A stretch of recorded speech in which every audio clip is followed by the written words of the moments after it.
Hello everyone, it's Dr. Sam Hurst, and this is the 18th in our series of the October Gothic a Day, Tempts the Vampires to Stay. And I think today might be an historic day, because I think that this is the day we get it under 5 minutes. As usual, I am going to be introducing a text, giving you some idea of why it's important, giving you some plot points, and also giving you some reading recommendations. But we'll see if I can keep it in time. We're staying within the British context and again within the 19th century and thinking about how the Gothic developed and diversified within that 19th century. Now, one of the most popular forms that the Gothic took or developed into was, of course, the ghost story. And one of the names that you might associate with the ghost story, particularly in that earlier half of the 19th century, is, of course, the writer of perhaps the most famous Victorian ghost story of all, Charles Dickens, the author of A Christmas Carol. We're not going to be talking about A Christmas Carol, though, today, because if you've not read it, I'm sure you'll have seen one of the versions. And so it's quite well known, and there's very little that I can add. So instead of that, we're going to be looking at one of Dickens' other Christmas stories. Now, he published 5 Christmas stories in special editions. And the first of those was Christmas Carol, and the last was the story that I'm going to talk about today, and it's actually secretly my favourite one.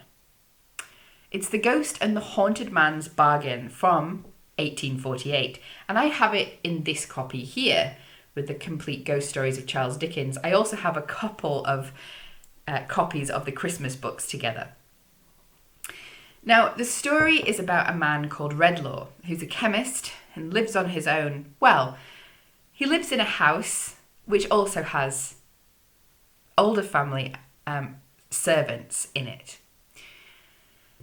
He is haunted by a past tragedy, which was the faithlessness of the woman that he loved who chose another man.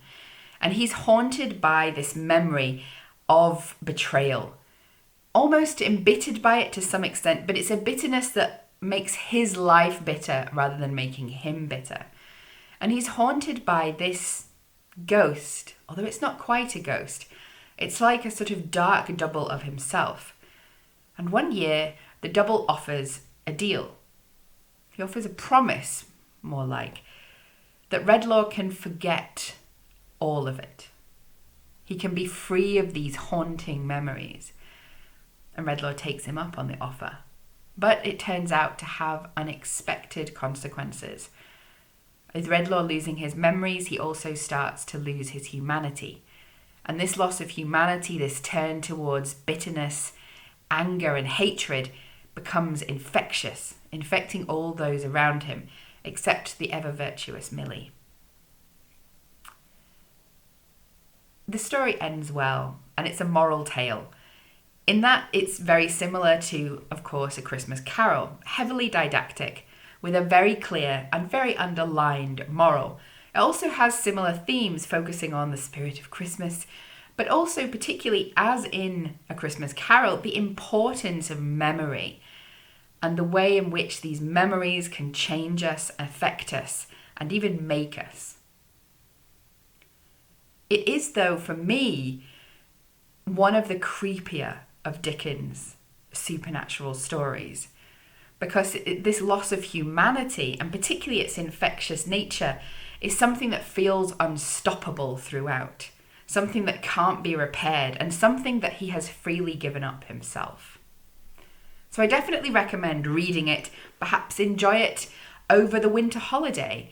Well, it's, possibly not snowing outside, but at least the dull weather will create the correct atmosphere. I also recommend reading more of Dickens' ghost stories. He's got a bit of something for everyone. If you want something legitimately spooky, The Signalman's a good bet. But he also has lighter tales and ones which are quite humorous, such as The Queer Chair with a haunted chair, one of my favourites.